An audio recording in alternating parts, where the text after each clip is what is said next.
Hi, I am Leanna. At our family's Thanksgiving dinner, my sister didn't just accuse me of stealing $75,000, 0 cents. She orchestrated a brutal ambush, backed by my mother's chilling silence, to erase me from our family's legacy. But when I unveiled a truth they thought was buried, their carefully crafted lies crumbled in a reckoning that shook the room. Before we dive in, what time are you listening and where from? Drop a comment below. I read everyone because sometimes the real betrayal doesn't explode. It whispers until it breaks you, or they think it did. Thanksgiving Eve in Portland, Oregon always felt quieter than the rest of the country. Maybe it was the gentle mountain breeze, or the way the lights on the pine trees didn't quite match the chill in the air. I pulled up to my mother's house at 5:45 p.m. sharp, just as planned, parking behind my sister's gleaming silver SUV that was slightly crooked in the driveway as if it owned the place. I held a canvas bag of handmade gifts in one arm, my purse clutched tight in the other. Inside my purse was a folded piece of paper, a short speech I'd written at 1:00 a.m. last night. A thank you to my parents for everything they'd done over the years. A moment of gratitude, I thought. Maybe even healing. "You're walking into a trap," a voice whispered in my head, but I ignored it, clinging to hope. The porch light flickered once as I approached the door. Mom opened it before I even knocked. "Leanna," she said plainly. No hug, just my name, clipped at the edge. "You're already distancing me," I thought, her coldness a silent warning. I stepped inside, the smell of pumpkin bread and glazed turkey wrapped around me, familiar and almost enough to make me forget what came next. The dining room was already set. Silver cutlery, name cards, and soft blue cursive embossed napkins, everything perfect. My eyes swept the table. "Where's mine?" I asked softly. "Oh!" Mom turned. "Serafina said you liked the corner seat, to be more comfortable." She gestured toward the folding chair at the end of the buffet cabinet. No table setting, no name tag, just space. I slid the chair closer to the table gently as not to cause a scene, but Serafina saw, and she made sure everyone else did too. "Oh, Liana always likes to be low-key, right, sis?" she said with a laugh that felt like a trap. "You're setting me up," I realized. Her words a deliberate jab to isolate me. People chuckled. Even Uncle Miles shook his head and smiled like it was all harmless. I forced a small laugh too, the kind that hides behind your teeth. That chair, it didn't just feel temporary, it felt conditional. Dinner unfolded with the usual chatter, wine, stories I wasn't part of, and glances that flicked past me like I was furniture. I focused on the centerpiece, a candle holder I'd given Mom years ago. She never acknowledged where it came from. She never had to. "You erased my contributions," I thought, the candle holder a silent testament to their neglect. When it came time for the toasts, Dad cleared his throat and raised his glass. He gave Serafina a nod, and she stood with confidence I'd never seen questioned. Her speech was filled with flair and jokes that everyone loved. When she sat, I stood. "Just a few words," I began, holding my glass and reaching for the microphone beside me. It didn't turn on. I tapped it, flipped the switch, nothing. Serafina leaned over with exaggerated concern. "Oh no, I guess the battery's dead. Guess it wasn't meant to be," she shrugged, all innocence. "You sabotaged my voice," I seethed silently, her act a calculated move to silence me. Laughter again, this time softer, more awkward. People weren't sure whether to feel sorry for me or embarrassed on my behalf. I folded the speech, slipped it into my purse, and sat down. My wine glass was now empty. Someone had taken the bottle down the other end of the table. As the meal ended, it was time for gifts. Each year, we did a small family exchange. I'd prepared something special. A scrapbook of Dad's last few years. The hospital visits, the letters he'd written, photos only I had. I'd stayed up 4 nights assembling it. Evelyn opened the gift with slow hands. "Oh, Serafina, this is beautiful," Mom said, her voice caught between awe and disbelief. I froze. My sister looked up wide-eyed and smiling. "I just thought it was time we honored his memory, right?" she said, then added, It came to me just last month. She didn't even bother to pretend she made it. She just claimed it. You stole my heart's work, I thought. Her theft a brazen betrayal of my effort. The scrapbook sat open in Mom's lap. She turned to the page with Dad's letter to me, the one I'd hidden under a folded flap. My handwriting was still on the corner, dated 8 months ago. No one noticed. Or if they did, no one said anything. Dad's eyes flicked toward mine, a glance, nothing more. My hands curled under the table. I tried to tell myself it didn't matter, that gifts were just symbols, that intentions were louder than applause. But it did matter, and the silence around it was screaming. That was when the fog in my memory began to lift. This had happened before, more times than I could count. The family tree photo from 3 years ago, where my name was left off the caption. The time they asked Serafina to read at church, even though I'd written the poem. The tribute at Dad's memorial. My part, cut, hers added last minute. It wasn't forgetfulness. It was a pattern. It was a quiet campaign, and tonight, it was louder, sharper, more intentional. You've been erasing me for years, I realized. Each memory a piece of their deliberate plan. I picked up my fork. My food had gone cold. But then I looked up and saw Evelyn whispering to Serafina. A moment later, Serafina stood, glass in hand.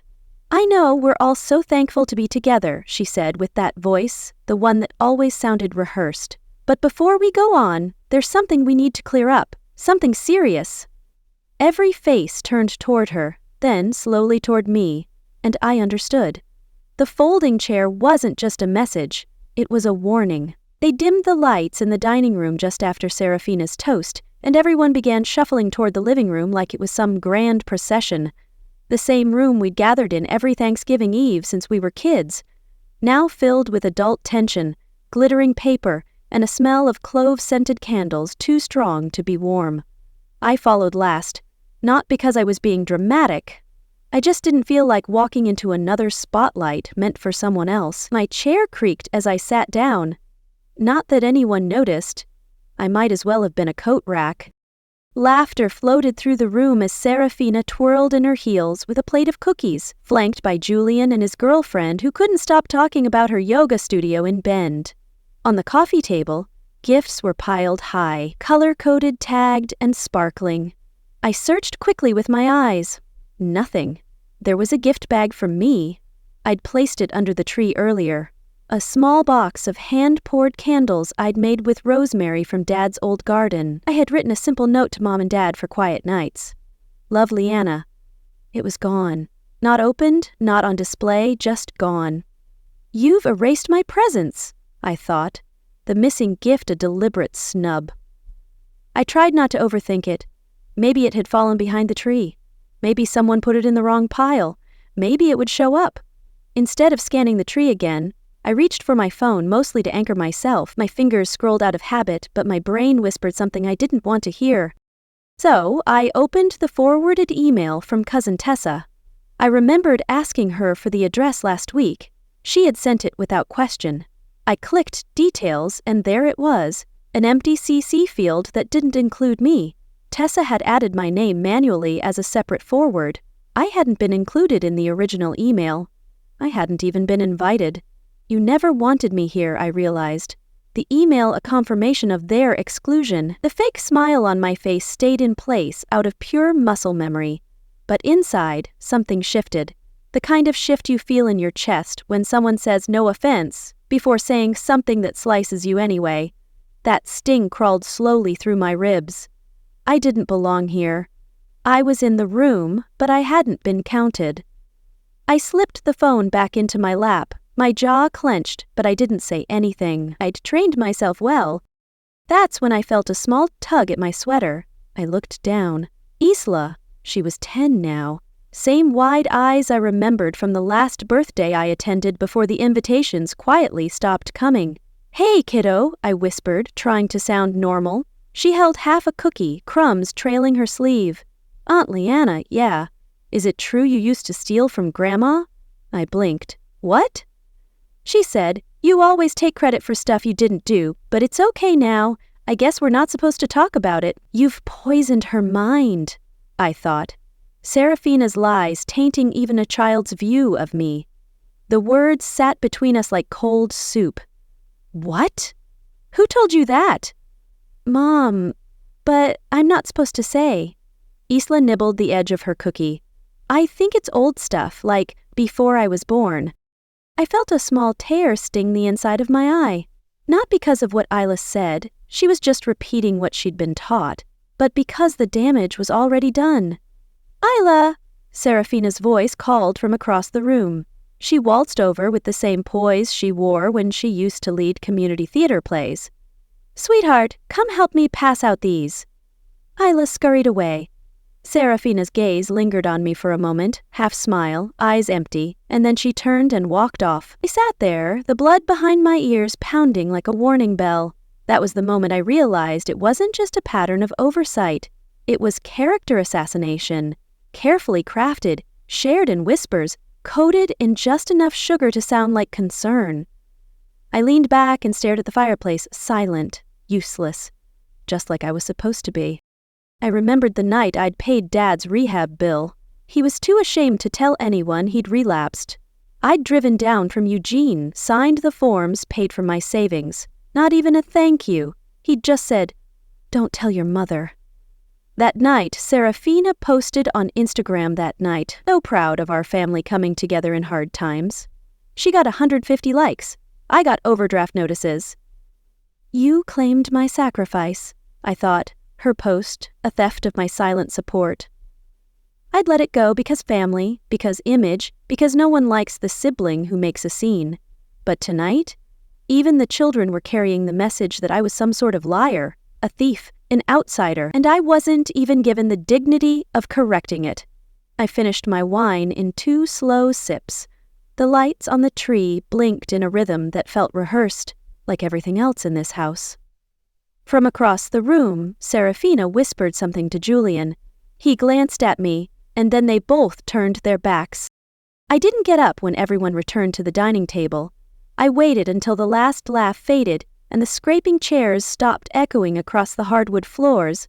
Then, as if on cue, I stood, gathered my empty glass, and walked back into the room I was born in, but no longer belonged to.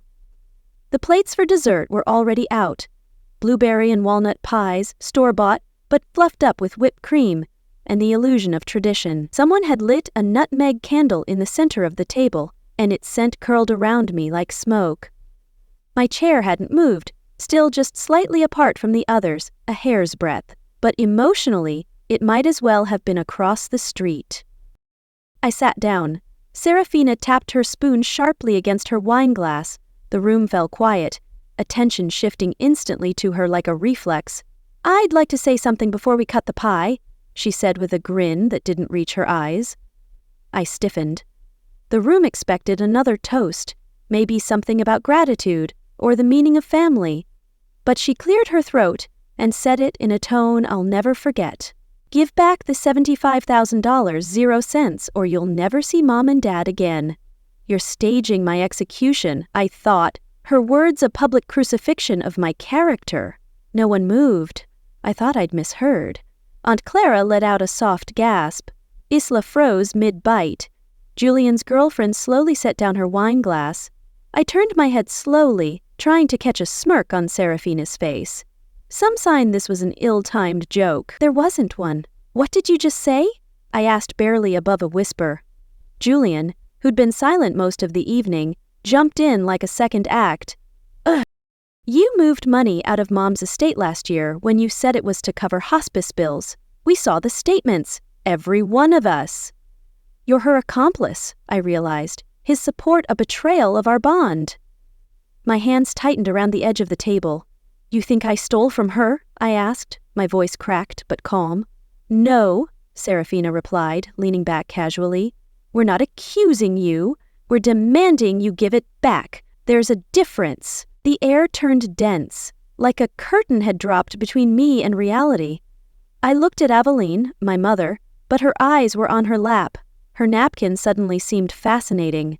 "I used my own savings," I said slowly. "That wasn't from her estate. That was mine. Serafina didn't blink. Then why were there no receipts? Why no documentation? Why does it look like you drained the joint account the week Dad entered palliative care? You're twisting my truth, I thought. Her accusations a calculated lie. I opened my mouth but stopped. Because she was right. There wasn't any trail. Dad had asked me to keep it quiet. I'd paid up front for the experimental trial when Medicaid wouldn't. He said, "Don't let your mother know. It'll stress her out more than the disease." And so I didn't. There had been no witness, no receipt, just my word. And apparently in this room, that word was worthless. "Wow," I said softly, scanning their faces. Faces I once trusted. "You really planned this?" "We didn't plan anything," Julian said, shaking his head. "We just wanted the truth, and we want our money back." I almost laughed. "Your money?" Isla, seated beside him, mumbled without looking up. "Told you she stole." The words sliced me open more than Serafina's accusation ever could. I turned to Evelyn again, desperate, still thinking, maybe, just maybe, she would look at me and say, "Stop. This isn't right. Liana would never—" But she didn't. She just folded her napkin neatly and placed it beside her untouched plate. Your silence is my sentence, I thought, her inaction a final betrayal. That was my answer. My mouth was dry, my heart not broken, burning. I reached into myself for a memory that felt solid. 4 years ago, when the insurance company denied the final treatment round, Dad had called me directly. "Liana," he'd said, voice thin. "I know I don't deserve it, but I think this might give me a few more months." I transferred $75,000, 0 cents, from my account that night. He never made it to the trial, but the payment had been made without hesitation, without a paper trail, and now it was a noose they were pretending was a ribbon. I looked up again. Serafina was smiling with her lips. Julian was nodding like a reasonable man at a shareholder meeting. Evelyn still hadn't looked at me once. "This isn't about money," I said quietly. "This is about rewriting history again." Julian scoffed. "Don't be dramatic." "Dramatic." I leaned in, my voice calm. "You corner me, accuse me in front of the entire family, and tell me I won't be allowed to see Mom and Dad unless I pay you ransom, and I'm being dramatic." Serafina waved a hand. "You're twisting it." "No," I said. "I'm finally untwisting it." "I'm done being your scapegoat," I declared, my voice a quiet rebellion against their lies. They didn't see it, but inside something shifted. I wasn't scared anymore. I wasn't hoping for anyone to defend me. I wasn't reaching for their version of love. I was looking at a table full of people who had rehearsed their lines, who knew when the beat would drop, who waited until dessert to take the final bite out of me, and I had finally lost the appetite to play along. I didn't cry. I didn't argue. I didn't explain.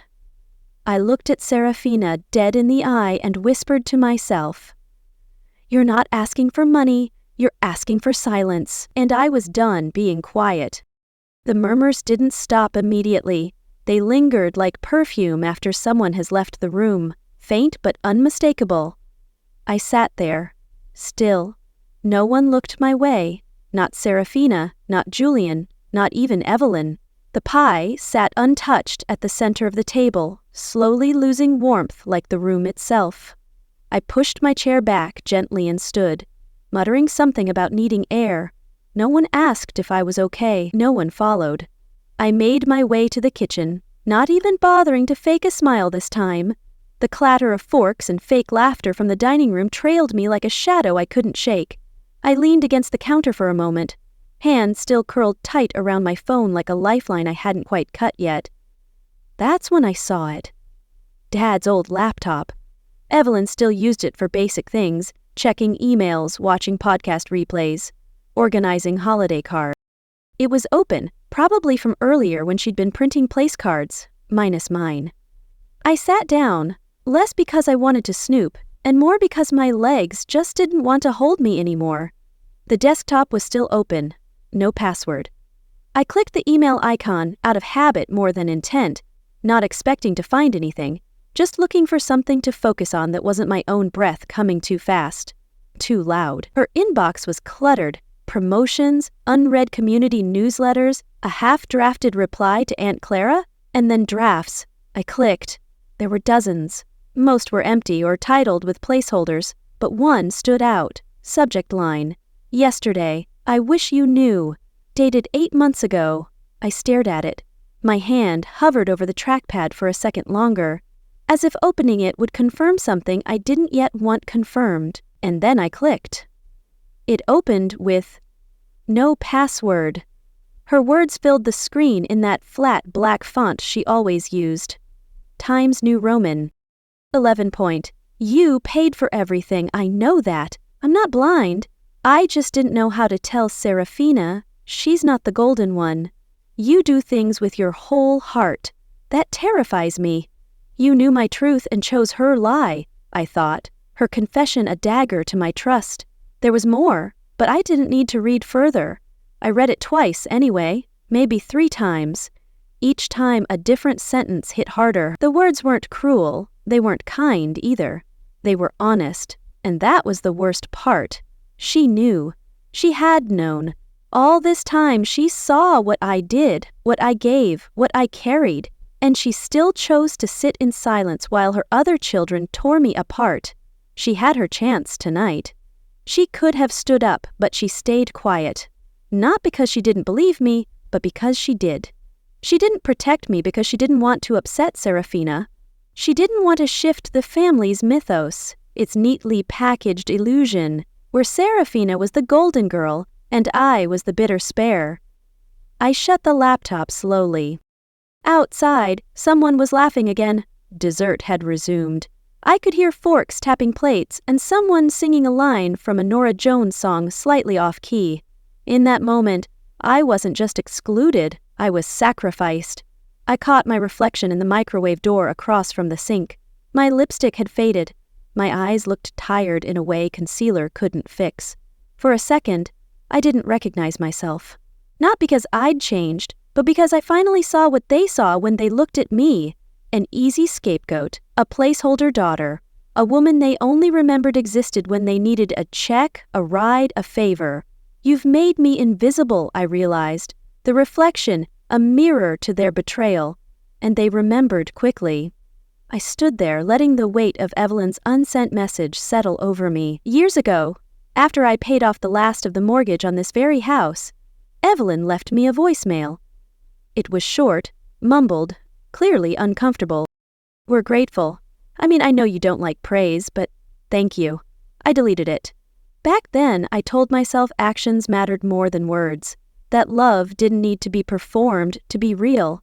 But now I wish I'd kept that voicemail. At least it had been something, not a draft, not a ghost. I closed my eyes and took one last breath in that kitchen.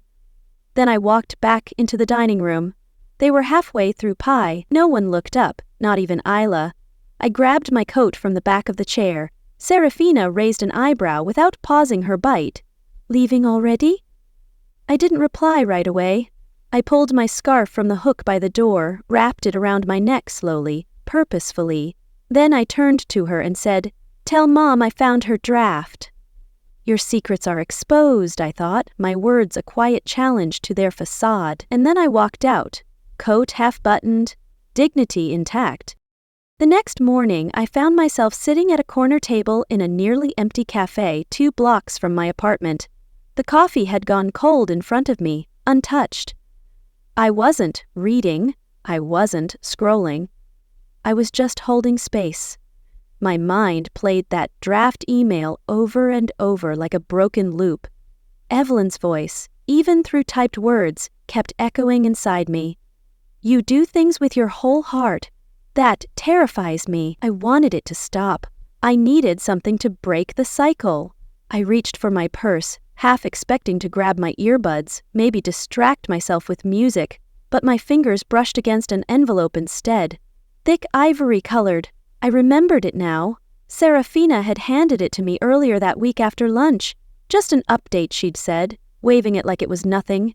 Paperwork Mom wants everyone to have. At the time, I'd shoved it into my bag without looking.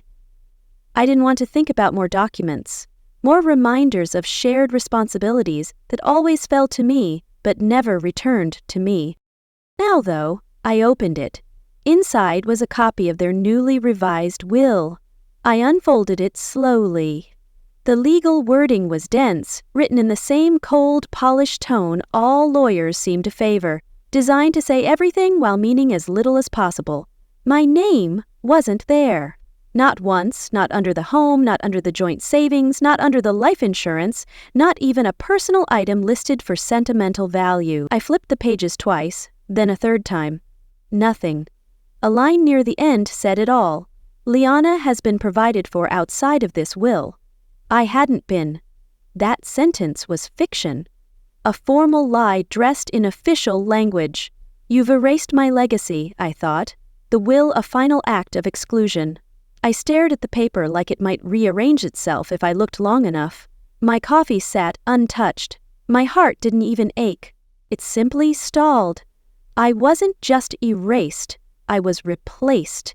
Years ago, I'd been set to receive 35% of the estate. I didn't ask for it. I never counted on it, but the fact it had once existed meant something. It acknowledged that I mattered. Now it was all to Serafina and Julian. Just like that. I'd spent so many years filling in the gaps, paying for Dad's clinical trial when Medicaid didn't cover it, refinancing my own condo to help renovate their kitchen, covering property taxes when Evelyn lost track of due dates. I never asked for applause. I never even asked for repayment. But this was a message. Not a mistake. A message. You're not part of this family anymore. Not in spirit, not in paper. My hands trembled. Not from rage, not from heartbreak. It was the stillness of realizing something inside me had quietly shattered, and the sound had gone unheard. Later that evening, after avoiding every call and ignoring every checking-in text from neighbors who'd probably seen the Instagram post Serafina made about hard family decisions, I got a message from Julian. "Can we meet?" I didn't respond right away, but I knew I would. An hour later, I slid into the passenger seat of his car, parked under a flickering streetlight outside the old community center. Neither of us said anything for a moment. He didn't look at me, just stared out the windshield like he was watching fog form on the glass. "I tried to slow her down," he said finally. "Mom wouldn't stop her." My voice stayed level. "You didn't try hard enough." He nodded like he expected that. "You shouldn't have found out that way. I shouldn't have found out at all." He shifted, finally glancing over. "It wasn't about money. It was about distance. You've always been on the outside, Liana. Maybe this just put it on paper." "You've betrayed me too," I thought. His words a confirmation of their collective rejection. I looked at him then, and saw a brother I no longer recognized. "Why didn't you tell me?" He hesitated. "Because I thought maybe you'd finally leave if you saw it in writing. You wanted me gone," I realized, his confession a wound deeper than Serafina's lies. The silence between us thickened, not from discomfort, but from the sheer weight of the truth finally spoken. I stepped out of the car without another word. Rain had started, soft and steady, soaking through my coat before I'd made it halfway down the block, but I didn't rush. They didn't just remove my name from a will. They'd removed me from the narrative of our family, rewriting it to fit their version of events, their hierarchy, their comfort. The money didn't matter. The lies did. The intentional eraser did. The fact that they had all decided in quiet, colluding moments that I was no longer worth a mention, that I could disappear and it would be easier for them. If being forgotten was the goal, they'd finally done it. But I remember everything, and I was done staying quiet. I didn't go straight to bed that night. Instead, I walked home under a gray sky, the kind that threatened to pour but never quite followed through. The drizzle stuck to my coat like static. My boots made soft thuds on the pavement and inside me. A quiet final shift had taken place. No more trying to be graceful. No more hoping they'd see me. By the time I stepped into my apartment, the weight of everything I hadn't said, hadn't dared to admit even to myself, pressed down like soaked wool. I locked the door behind me and kicked off my shoes. The silence in the room was soothing. Predictable. At least here, nothing rewrote itself when I wasn't looking. I dropped my bag on the table and walked straight to the hallway closet. Not because I needed anything, but because suddenly I needed to do something. I started cleaning, pulling open drawers, tossing out receipts I didn't need, boxing up winter scarves I hadn't worn in years. Each motion steadied me, like I was digging through the past to find something buried. And then I did. At the bottom of an old wooden tray I kept for extra cords and office supplies, a small gold thumb drive caught my eye. A piece of tape wrapped around it in fading Sharpie read, "Dad's Hospital and Records." I stared at it, and just like that, a switch flipped. I crossed the room, plugged it into my laptop, and waited for the files to load. Inside, folder after folder appeared, clean, organized.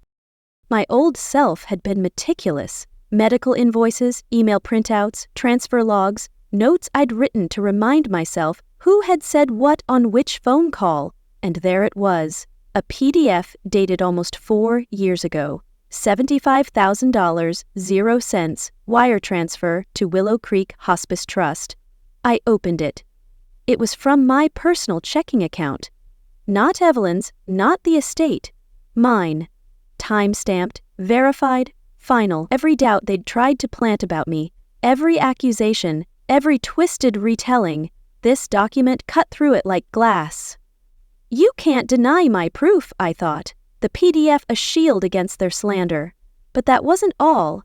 I opened another folder labeled Estate Communications. Inside were emails from our family's former attorney. I had backed them up when Dad was first hospitalized.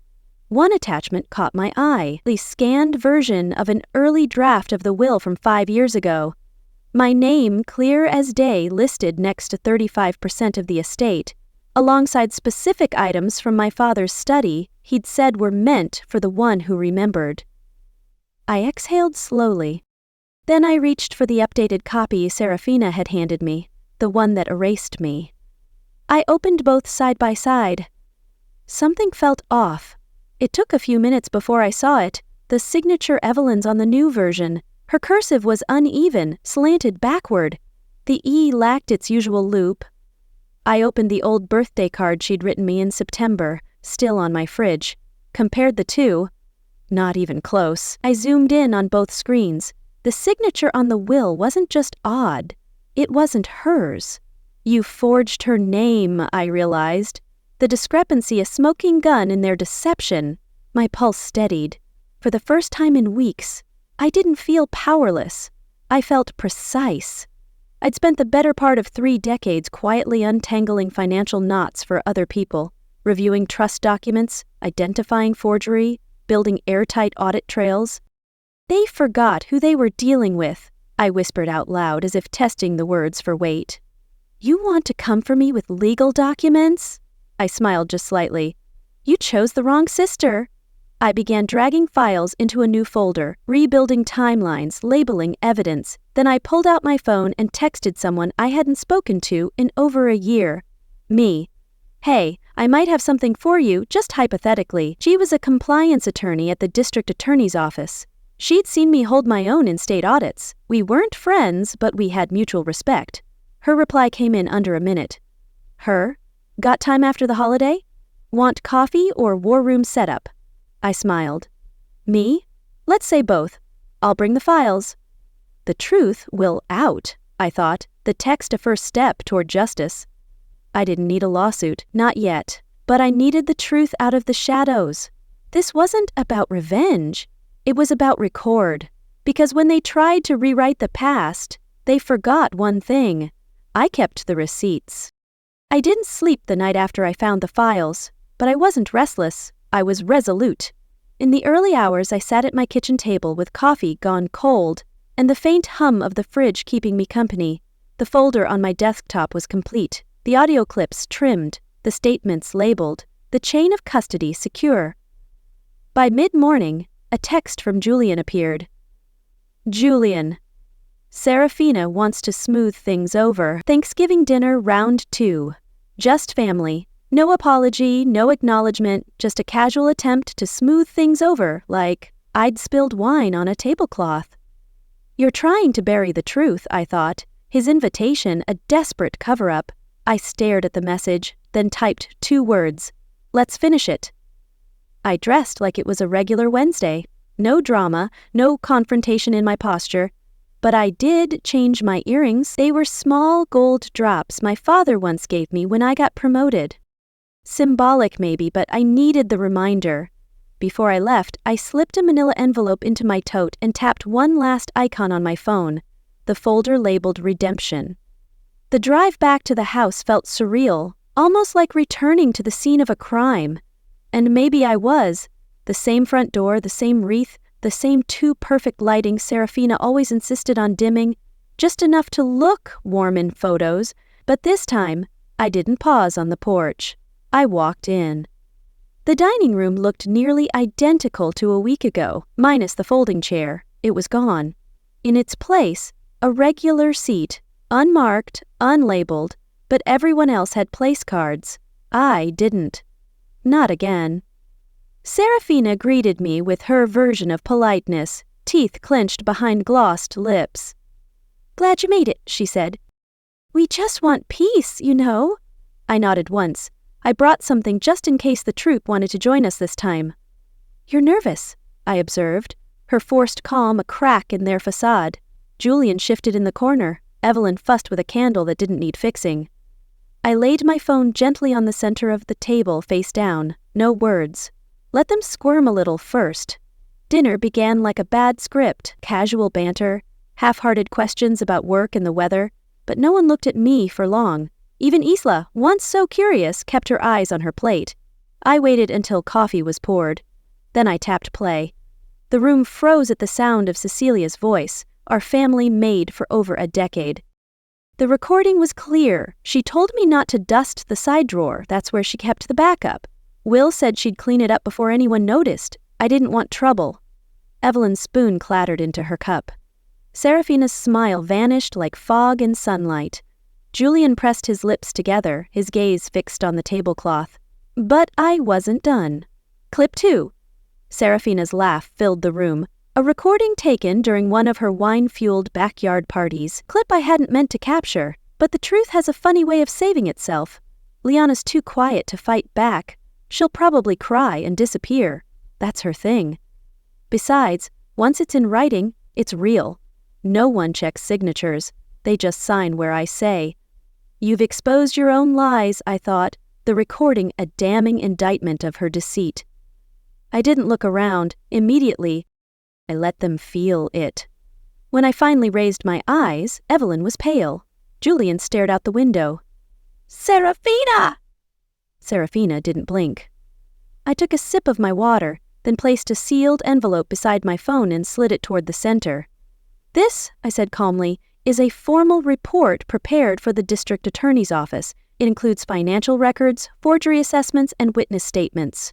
You have until independence. Your empire is crumbling," I declared, the envelope a final blow to their narrative. No one spoke. I stood up, pulled my chair in gently, and adjusted the strap of my bag. "Don't worry," I added, glancing at Evelyn. "I won't make a scene." Evelyn's eyes welled, but she didn't say a word. Serafina opened her mouth, but no sound came for once, and I walked out. 4 days passed. I didn't hear from Serafina, Evelyn, or Julian, but I didn't expect to. The fallout from Thanksgiving round 2 was still floating in the air like ash after a fire. Then, at 7:22 a.m., I got the voicemail. It was from Human Resources at my firm. "Hi, Liana. Sorry to bother you this early. There's something we need to discuss immediately." A recording surfaced overnight. It's sensitive. Someone claims it's you in the clip saying you've manipulated estate records and forged documents. Legal's reviewing it. We need to meet today. I didn't even finish my coffee. My thumb shook as I tapped the screen and opened the link they'd sent.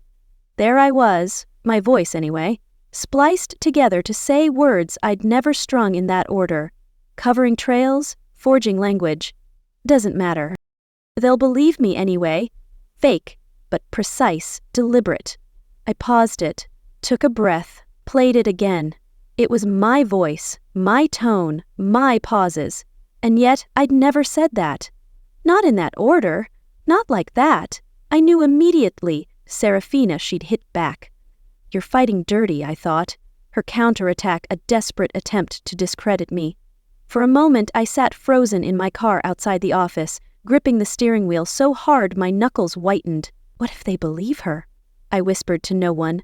That old fear crept in, of being the one who overreacts, who sees ghosts, who pushes too hard and ends up looking unstable. I thought of all the times I kept my mouth shut to keep peace, to be the bigger person. And now my silence was being weaponized. But I didn't walk into that office shaking. I walked in with my head held level and my voice low. I didn't say what's in that tape and I can prove it. They listened. Legal pulled in the compliance team, forensics took over, I left them with everything they needed, and then I went home. That night, just as I finished organizing more files for the DA, a knock came at my door. It was Julian. He looked like he hadn't slept in 3 days. No coat, just a hoodie and jeans soaked at the sleeves. I can't do this anymore, he said. I didn't invite him in. He didn't ask. He pulled a thumb drive from his pocket and handed it to me. She used editing software. I found the project file on her desktop. It had the raw audio from last year. Stuff you recorded at Dad's bedside. She cut and spliced it. He took a shaky breath. I didn't help her, but I didn't stop her either. I thought she'd just rant and move on. I stared at him. My hand stayed still. My voice didn't rise. You thought wrong. He looked at the floor. Is it too late to fix it? No, I said, but you won't be the one to fix it. You've lost your chance, I thought, his belated guilt too little, too late. I closed the door without saying goodbye. That night I sent everything, his drive, my files, every email chain and invoice copy to my firm's legal team. The verification came quickly, audio tampering, document falsification, and clear digital breadcrumbs leading back to Serafina's user ID. The firm cleared me. No suspension, no reprimand, just quiet vindication. Then I gave the same package, neatly bound, to a lawyer who owed me a favor from 6 years back, one who worked across the street from Serafina's PR agency. And just for good measure, the DA's office received a copy, sealed, logged, with the dates and metadata already certified. I didn't need a headline, I just needed it on record. The next evening I got in my car again, but not to fight, to finish. I drove to my parents' house for the last time. The porch light was on. The living room glowed golden through the blinds. I could see Evelyn in the kitchen, alone, washing something small and delicate. She opened the door after 2 knocks. We didn't say anything. I stepped in just far enough to reach the console table by the stairs. I pulled the small handkerchief from my coat pocket. Navy blue embroidered with a single L. The one she always tucked into her journal. The one I saw in her purse that night, even after saying she didn't keep old things. I laid it down on the table, right on top of the photo frame with our childhood picture. You kept this, I said. I saw it. She didn't deny it. You don't have to say anything. I continued, you already did. Your silence spoke volumes, I thought. The handkerchief, a final gesture of closure. Then I turned and walked out. The next morning, news broke quietly. An internal memo circulated at Serafina's firm. She was suspended pending investigation into digital fraud. By noon, the memo leaked. By nightfall, she was gone. No press conference, no grand statement, just silence. And I didn't have to raise my voice once. It had been a month since everything cracked wide open. That night, when the voice that had tried to erase me finally went quiet, didn't bring fireworks or applause, just stillness. And in that stillness, something inside me finally settled. Now, on a quiet Friday evening, I sat on the porch with Isla. She was curled up beside me on the swing, sketching something on the back of an old grocery list. Her feet didn't quite reach the floor. The porch creaked under our quiet weight. The sky was soft, a stretch of indigo and coral, like the world was trying to apologize without saying it out loud. Isla's backpack leaned against the side of the bench. She'd been living with me part-time now, a result of Evelyn stepping back from everything and everyone. Serafina's legal team was still scrambling to contain the fallout. Julian had relocated to Washington, sending one guarded text before disappearing from the family thread altogether, but I didn't think about them often anymore, not in the same way. I was learning how to make space for the people who stayed. Isla broke the silence without looking up from her sketch pad. "Why don't we go over there anymore?" I didn't answer right away. The question wasn't sharp, just honest, soft, and curious. The way children ask questions adults have long buried. "Because," I said gently, "some places stop being home, even if your name's still on the mailbox." She nodded slowly, then scribbled another line on her paper. "I like it better here anyway." That made me smile.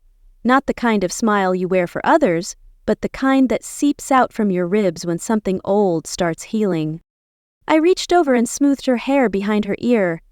"I like it better here, too. We're building our own home," I thought, her presence a new foundation for healing. After she went to bed, I stood in the doorway of her room for a while, just watching her breathe, arms flung out over the covers like she trusted the world not to pull them away. Then I went to my own room and pulled out a box I hadn't opened in years. It had moved with me across 6 addresses and 4 promotions. I'd almost thrown it out twice. Inside, among a few old letters and faded photographs, was the navy blue handkerchief, folded, still clean, still soft. I laid it across my nightstand, not out of sentiment, but as a reminder. Underneath it, I slipped a note I had written on the back of a payroll envelope, just one sentence. "Home is not a place, it's who still waits for you. And sometimes that means you." The next morning, my firm sent an announcement. I'd been promoted. I would now oversee a new program, one I helped pitch, but never thought I'd lead. A financial empowerment initiative focused on women who've been quietly stripped of their inheritance, their legal standing, or their dignity inside families that used love as leverage. It wasn't just numbers, it was personal. Each class I led began with the same question: "What's the first thing someone took from you?" without asking. And every session, someone always cried.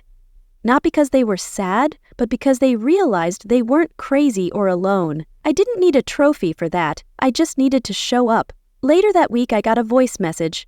It was from Julian. "I don't expect forgiveness," he said, his voice quieter than I remembered. "Just thank you for not dragging me down with her." I didn't reply, but I saved the message. Maybe not for him, maybe for me. A reminder that even those who stand silently beside cruelty eventually feel the heat of its consequences. The truth didn't need to roar, it just needed to be steady. As the sun dipped again into dusk, I stepped back out to the porch.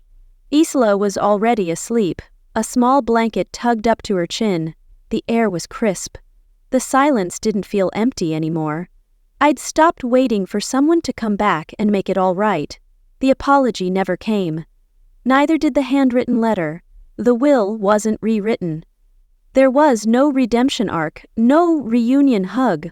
But in all that absence, I found something else. A deeper kind of peace. The kind that doesn't need permission. The kind that teaches you not everything broken needs to be rebuilt. Some things are meant to be left behind so you can walk forward lighter. Because sometimes the only family that matters is the one who never asked you to disappear in the first place. "I am Liana, and I am enough," I whispered, my heart scarred but whole, carrying a truth they could never erase.